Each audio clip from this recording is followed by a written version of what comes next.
ফুসফুসের সংক্রমণ নিয়ে হাসপাতালে ভর্তি হওয়া সাবেক রাষ্ট্রপতি অধ্যাপক ডাক্তার AQM বদরুদ্দোজা চৌধুরী মারা গেছেন। শুক্রবার দিনগত রাত ৩টা ১৫ নিজের প্রতিষ্ঠিত উত্তরা মহিলা মেডিকেল কলেজ হাসপাতালে চিকিৎসাধীন অবস্থায় তিনি মৃত্যুবরণ করেন। বদরুদ্দোজা চৌধুরীর প্রেস সচিব জাহাঙ্গীর আলম এই তথ্য নিশ্চিত করেন। বদরুদ্দোজা চৌধুরীর বয়স হয়েছিল ৯৪ বছর। তিনি স্ত্রী, এক ছেলে, ২ মেয়ে এবং নাতি নাতনি সহ অসংখ্য গুণগ্রাহী রেখে গেছেন। ফুসফুসের সংক্রমণ হওয়ায় গত ২রা অক্টোবর সকালে বদরুদ্দোজা চৌধুরীকে উত্তরা মহিলা মেডিকেল কলেজ হাসপাতালে ভর্তি করানো হয়। সেদিন তার মেয়ে ডাক্তার শায়লা চৌধুরী জানান যে তার বাবা আগে থেকে ইসকিমিক হার্ট ডিজিজে ভুগছিলেন। বৃহস্পতিবার রাতে তাকে লাইফ সাপোর্টে নেওয়ার তথ্য জানিয়েছিলেন ছেলে Mahi B Chowdhury.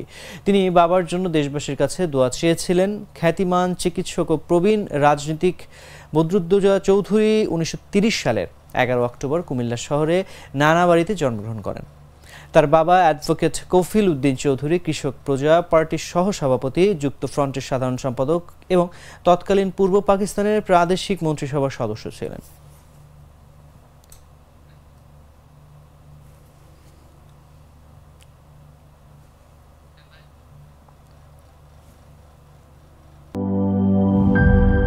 Good luck পেনের সফট অয়েল বেসড ইঙ্ক দেয় নিখুঁত লেখার আত্মবিশ্বাস। Good luck pen, make your lakh.